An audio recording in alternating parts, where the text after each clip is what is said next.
Welcome back, Outfinders. The markets had a tumultuous Wednesday, but it is a terrific Thursday. Wow. Yeah, let's just go ahead and talk about yesterday afternoon real quick. My goodness. We basically saw a 3% sell down yesterday afternoon and all the way into close. A little bit over 3%. Basically, when we got the Fed interest rate decision. Am I shocked? Not really. Would I have played that for a 3% sell down? Nope. But what led a lot of this wasn't just that we got a 0.25% rate cut. I mean, actually, that wasn't going to be it because the market was fully expecting that. Let's go take a look at the Fed dot plot, and basically this headline here from Finance Yahoo that kind of just talks about it. I put it in the Discord, so it is there. Anyways, the Fed Reserve lowered interest rates 25 basis points to a range of a 4.25 to 4.5, somewhere in there. This is the dot plot, the Fed dot plot. So, one thing that you can kind of notice here is as you are looking at this, the lighter shaded blue area is a little bit more of that was the September meeting. Sorry, the September meeting and December meeting is a little bit more of the darker blue, and just an obvious observation is we have higher levels of the Fed committee expecting for interest rates going forward. So that was not received well. Obviously, we saw a pretty good drop there initially, and it just continued throughout the afternoon. And this is something that's put out. Every Fed committee member, chair member, they basically put a dot, on the timeline, where they think interest rates will be, and that's why you get the Fed dot plot. So each committee member, puts their dot where they think it's going to be. So you get this update, and they updated every other Fed meeting. So we didn't get an update in November. Last time we got an update was September. And obviously we got it this December. What I think the market sniffed out, and something I've kind of, we've kind of been talking about here, is the market seems to think we're going to go back to the 2000 era. You can say 90s, 2000s, and 2010s eras of declining interest rates all the way down to the super low area where we had them, right? Let me just quickly go over to the 30 year. I'm just looking at monthly real quick. So you can take a look at the monthly, and coming out of the late 80s on the 30 year, I mean, you just had this huge decline in interest rates. I mean, so, the 90s we continued to decline, 20s, the 2000s we continued to decline. We got to some pretty low levels, and then into the 2010s, we got to extremely low levels. And the market and market participants, investors, seem to think that we are going back down to these levels. And maybe back down to the levels that we put in 2020. And I don't, I mean, I don't see it. Once you change momentum, and you can see the momentum has changed here over the past couple of years to where now yields are going higher. And I think the market kind of sniffed it out that what they're expecting going forward might not be wrong. So if our future trajectory for yields going forward is either flat or maybe even a little bit higher, for whatever the reason is, the market has massively misallocated and I would say massively misallocated certain investments. So anyways, that's just kind of some high level thoughts on yields, but I think the market kind of sniffed it out yesterday that as far as getting back down to the levels of, even the 2010s and staying at some of these lower levels of the 2000s, I don't know if that's going to happen. And I think the market was kind of sniffing that out yesterday. Anyways, SPY had a pretty good drop yesterday. Yeah. Oh man, it's like everything was getting hammered. He had a nice little gap up here today, though. Not unexpected. I mean, we'll take a look at the daily picture because we did have a nice little gap of about 0.85% there, but you see we're chopping down. Still positive. Currently up 1/3%. Qs currently up about 0.1%. Nice gap up here on the Qs as well. About 0.9% gap up. So tech getting hit a little bit. How much was the Qs sell off yesterday? Qs sold off 3.5% by close from when we got the Fed announcement.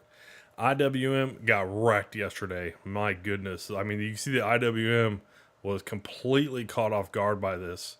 You can see this uptick that it was having for the hour leading into the Fed decision and the dot plot. And this thing got absolutely wrecked. This thing was down 5% by the end of a 5% move from when we got that announcement.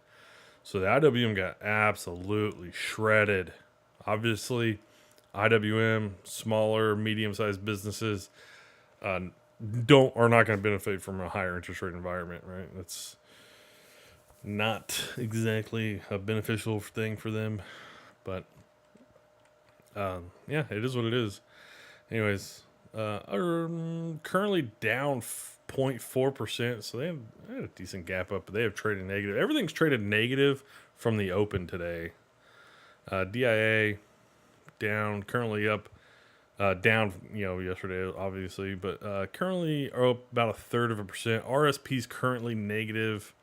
They had a nice little gap up today as well. So everything kind of looks the same. Everything's kind of trading the same.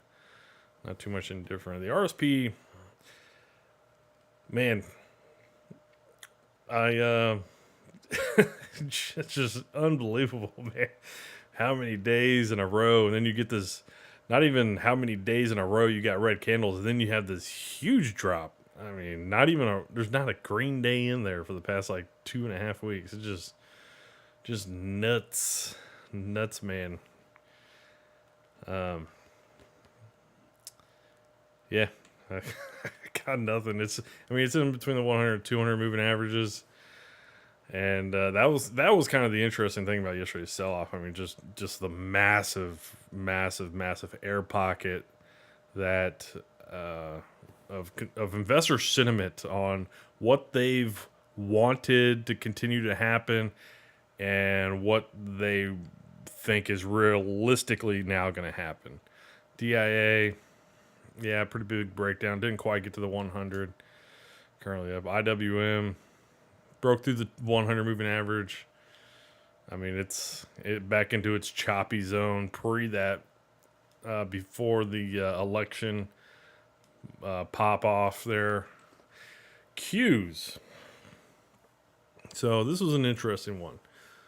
How much? Hold on, real quick. How much was the? So the IWM was down 4.4% yesterday. The DIA was down 2.6% yesterday. The RSP was down almost 3%. Okay, so the Qs was down 3.6%, but IWM got wrecked. They got shredded. That was a pretty big eye-opening moment for investors, I would think. I'm not saying that we're not going to go on a little bit of a run here to end out the year. Obviously, we just got the catalyst out the way. I'm not going to say people aren't going to be mindful of what was just announced. But this is typically a very bullish time of year. We've already seen bullishness come in throughout the year, especially here on the Qs. I mean, the Qs is still positive for the month of December. I mean, think about that. So the Qs is still up about 1.25%. That's even dropping. What was that? 3.6% yesterday. So Uh, yeah, I mean, it doesn't look like we're going to have a bad, a bad end of the year at all. I think it's going to set up a really interesting scenario as we get into January. I mean, because this is I mean, look at how flat that top was. I know we kind of talked about that yesterday on the live stream. It just kind of this flat, momentum breaking top here. And then we just got that drop yesterday right through a lot of moving averages. I mean, yesterday's price action to sell off basically from the all time highs, and most of these, I mean, we're all at all time highs, right? Some of them had already started pullbacks, right? I mean, the RSP, DIA, IWM, they had all started kind of pulling back, but the Qs and the SPY were basically at all time highs yesterday. So for the market to drop as significantly as it did from all time highs, definitely has to be very eye opening to a lot of people. As if all of investors before yesterday were thinking one thing, one way the market's going to go, one way interest rates are going to go, and now that's no longer going to be the case. Just how out of position is the market? That's going to be the question. And when you have, I know they're trying to pass a spending bill in Congress before they break for Christmas break. So you have those dynamics and an administration that wants to come in and cut spending and cut government inefficiencies and stuff like that. It just goes back to what we've been talking about. I just don't see it. I don't think it's gonna pan out that the market's gonna continue just to absolutely enjoy easy money going forward. I think it's gonna be a little bit harder especially for a lot of these corporations to continue to bring in revenue. Obviously, there's going to be a lot of companies out there that do really well or aren't going to struggle as much to kind of do that. And so, anyways, that's a look across the markets and kind of just some general thoughts from yesterday to today. VIX. Oh, yeah, look at that explosion on the VIX. Woo. Woo. Oh, man. Explosion. The fact that we broke these three little triple tops here back from early fall, yeah, it's interesting. Obviously, we got a little gap down today. But, yeah, that was a pretty big breakdown, breakout. Dollar responded very bullishly. And that's going to be the other thing. I mean, not just the economic side, but, I mean, the dollar and yields are going to put pressure on corporate earnings big time. GLD, pretty big breakdown. Broke that 100 moving average. Let me check the futures. So you got a nice little lower wick yesterday. A little lower wick. I mean, it's a huge lower wick. Is that real?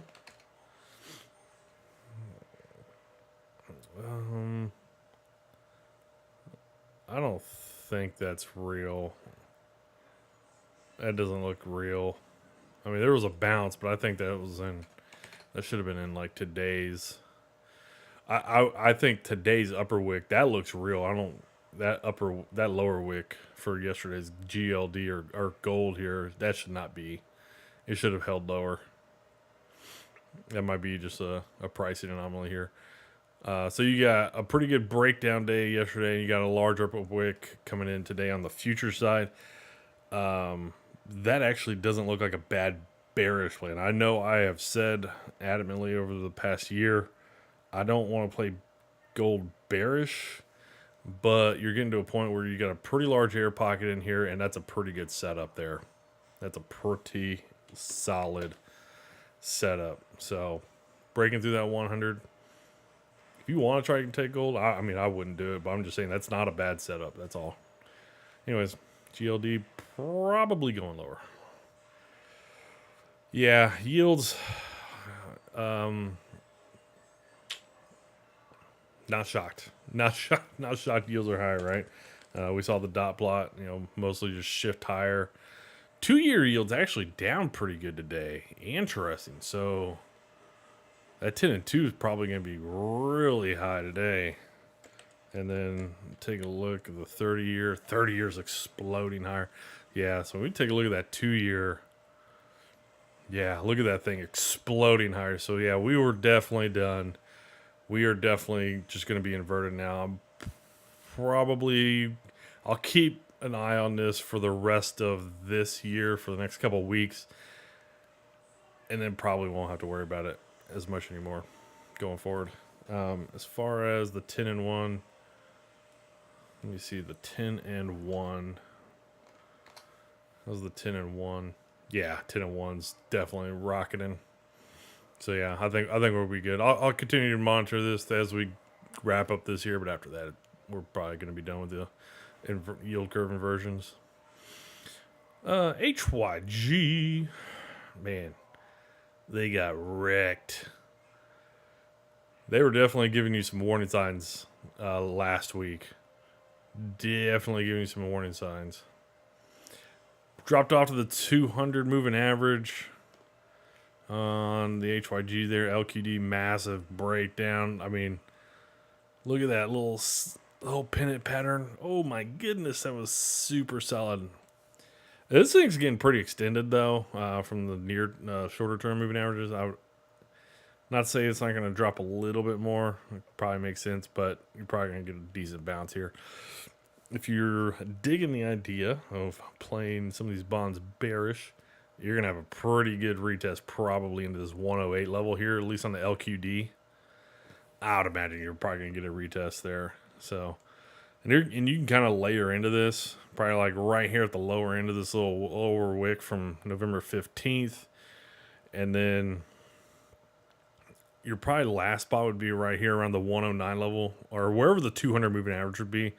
Might be around the 109. And then I'd probably pick a spot halfway between both of those. So you got like the 109 and then 107.60. So maybe like 108.30 or something like that. So you kind of layer into that 3 times if it comes up for a retest. Stop loss maybe like up here, up above some of these pivots. There's no reason why we should be getting up back that high. Just make it a little bit easier for you. Same kind of deal. You're probably on the TLT. We had a pretty good breakdown here the past 2 days. You're probably going to be looking for a retest. Back into some of these previous pivot levels.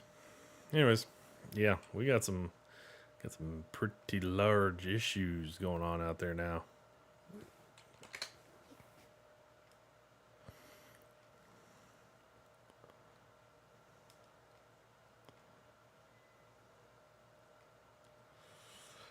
All right, as far as sector rotation for the day, energies, utilities, tech, communications, discretionaries slightly outperforming there. Industrials underperforming. Staples, energies, real estate, materials, and healthcare at the lower end of the day. As far as intraday price action, we got utilities doing very well. Wow, okay. Staples, financials doing pretty good. Tech kind of in line with the market there. Communications, healthcare, real estate, industrials, materials, discretionaries, and energies at the lower end of the day. Real quick, take a look on how the market has played its hand since yesterday when we got the announcement. And you can see Staples and utilities held up pretty well. Actually, Staples had a pretty good rally there when the market continued to sell. People got real defensive. You can see that really solid defensive move there. And you can see utilities had a nice little bump there going into that final hour as well. So financials, healthcare, communications, all outperforming the general market. You got energies, industrials, tech, materials, real estate, and discretionary is all underperforming. So yeah, we've had some pretty good rotation, especially there in that afternoon. You can see how what just got hit really hard. I know TSLA was down very significant yesterday. All right, let me know if there's anything you want to take a look at.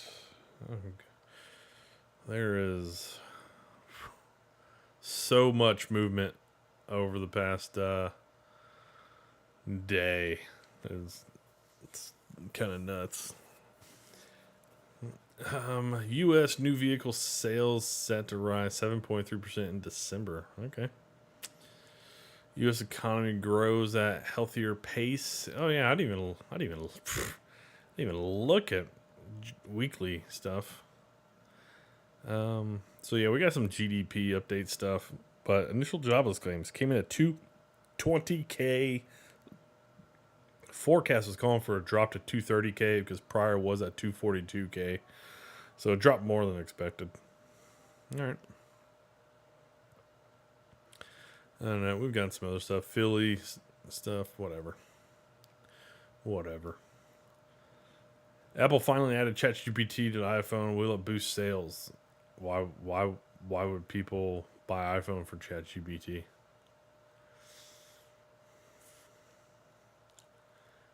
ChatGPT's like everywhere else. Government shutdown odds rise as must Trump lead revolt. Oh, we're having a revolt. I love how they pick wording for headlines. It's great. El Salvador oil steadies as broader market recovers from Fed day sell-off. I'm gonna take a look at actually energy commodities because they've been on the borderline. Micron plummets as weak outlook overshadows AI plans. Ooh, we're gonna take a look at Micron. Stocks rebound. U.S. and French. Okay. Lennar stock falls as high mortgage rates hurt results. Yeah, no kidding. What was it? Micron, and then we'll take a look at. Ooh, what? Oh, I need to get rid of this. There we go. Micron down 16%. This is one that I've been like, yes, this has been a good spot to be. 16%. So they cut back on their forecast. I mean, I like the past quarters of growth. I mean, I dig this. So I have a hard time seeing that they're gonna just absolutely come back down. I think it's gonna be a dip buy opportunity. Looks like they have a little bit of they lowered their forecast next quarter. Okay. Oh, hold on. Is this reported 179 871? Let me see. 1798. Well, okay. So yeah, that was this quarter. Wow. Ooh, back down to these levels. So we didn't quite take out this lower wick back from September. Honestly, I think it's going to be a good dip buy opportunity. I mean, they've had some pretty good growth over the past 3 quarters. So interesting. Interesting. I wouldn't just necessarily just be turning away from this.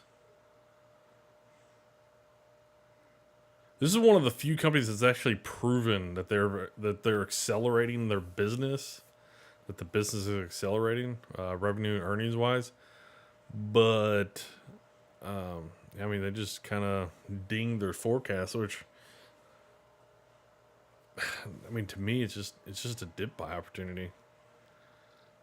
Because when we get to like next quarter, they'll probably beat it, which would almost be like a flat growth or maybe a slight growth quarter over quarter. Because I think their forecast is basically a little bit negative.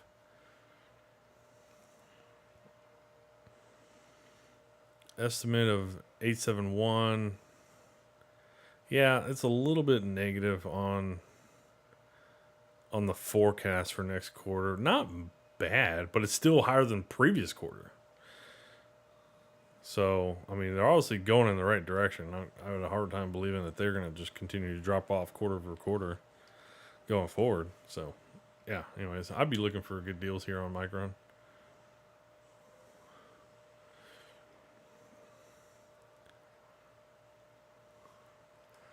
I mean, if you see this drop down to like 65,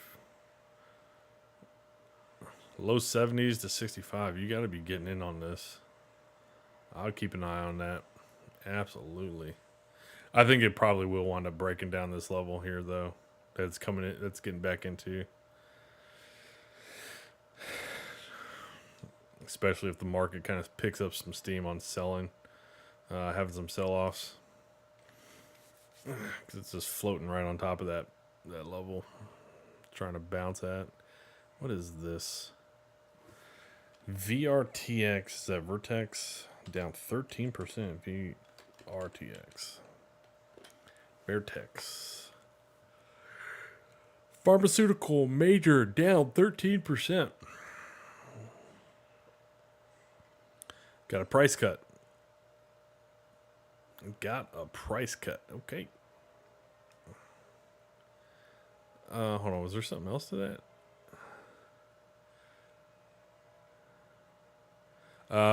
Pain drug, disappointing survey. Yeah, that would.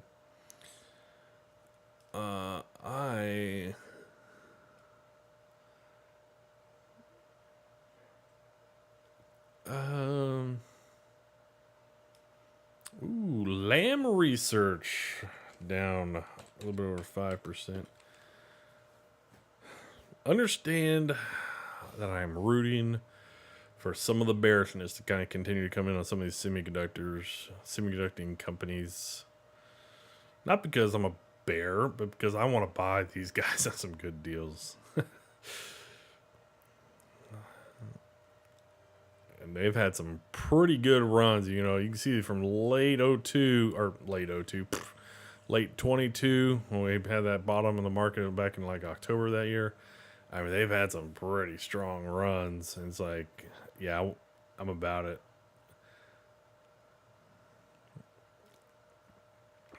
I think AI chips are just going to continue to fuel demand going forward. It's like if you're not having better and better and better chips and AI going forward, you're going to seriously fall behind. So you're going to continue to see a lot of spending in those areas for the semiconductor area, investment in that area. But yeah, Lamb Research, why are you down? Did you just get hit with the sell button today? I guess so. I don't really see any news. I'm going to go check Finance Yahoo real quick. LRCX.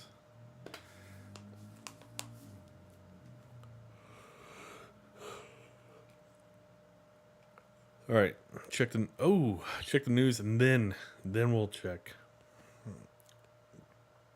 A stock under Roth MKM's caution list amid semiconductor industry. Interesting. Volatility.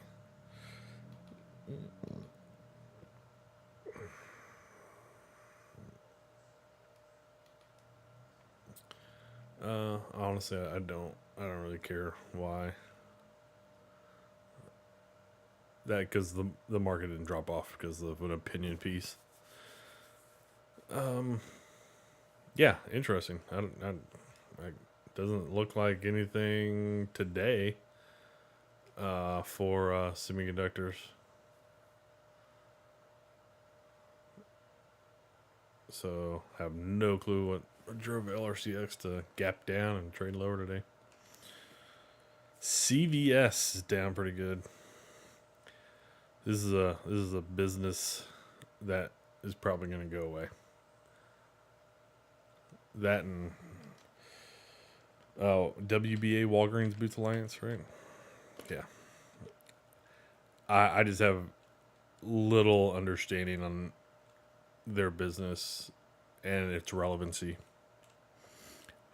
Actually, it's not that I have little understanding of their business. I have little understanding of their relevancy in this current business environment. gosh, look at that. Jesus. Past couple weeks, that thing has gotten absolutely annihilated. Getting through that 52 level. Oh, yeah. Oh, man. Yeah. Oh, man. That tells you how important that 52 level was. Just, jeez. All right, crude. See what you're doing. Not really doing anything. Doesn't look bullish, but doesn't look nearly as bad as the rest of the market. Gasoline dropping off. Crude probably winds up following gasoline. That would be my guess. It usually does. Heating oil. Doesn't look horrible, but got a couple upper wicks coming in back-to-back days. Not great. Okay. We've bounced here over the past 20 minutes. Okay. There we go.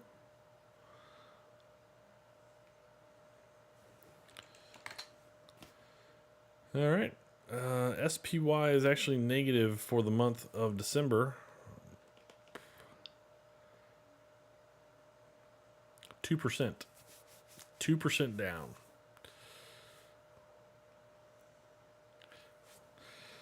Yeah. All right. I mean, that's all I got. But, man, whew, what a day yesterday. When was the last time we put in a...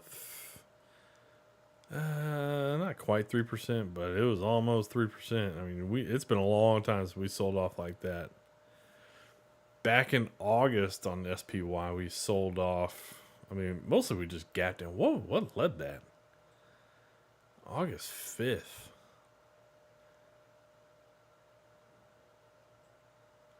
I don't remember. Yeah, I don't remember. Anyways, we were down 2.9% that day. We traded higher. That's the close. We obviously traded higher. So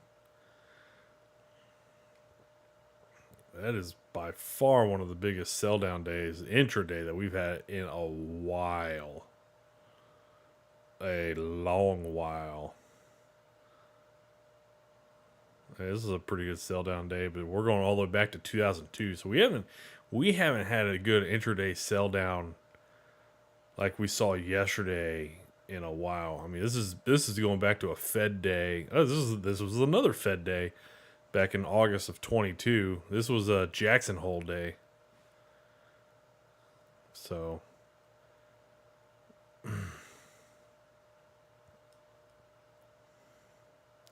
that was a 2% down day. That was basically at all-time highs there. So next couple days, next couple weeks, are gonna be interesting to see how we kind of. What was this?